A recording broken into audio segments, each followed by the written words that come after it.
Kumusta? Long time no see ah. Gumanda ka. Naku. Ang ganda-ganda naman ng bati mo. Ikaw rin. Gwapo ka pa rin. Charlie. Alam ko hindi na tayo nag-uusap, pero... magkaibigan tayo, Cecil. Sabihin mo na sa loob mo. Natatanda mo pa ba nang bago tayo magkakilala? Lagi mo akong in-encourage magsulat ng dula. May potensyal ako, di ba? Nasa iyo ang talent. Hindi ako makasulat na maganda. Eh, anong gusto mong gawin ko? Bigyan mo ako ng may susulat ng kwento galing sa isang patay? Walang makakaalam. Patay ka na, Charlie. I need this break. Just one break. Ayoko.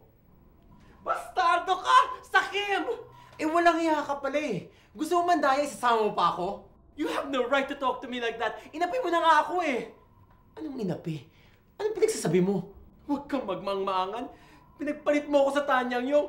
Ano? Talunan! Ilusyonada! Hindi mo man lang ako pinagtanggol. I thought you cared for me. Teka, Cecil. I never said that I love you. Bullshit!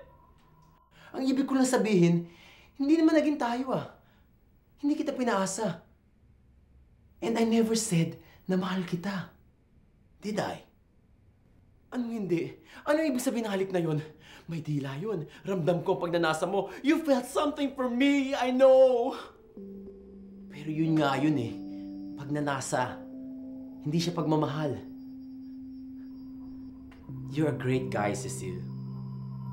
Pero ako, hindi na kita type.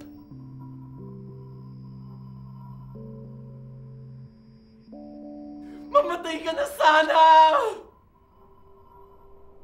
Eh, patay na nga eh. Ang tanga-tanga ko.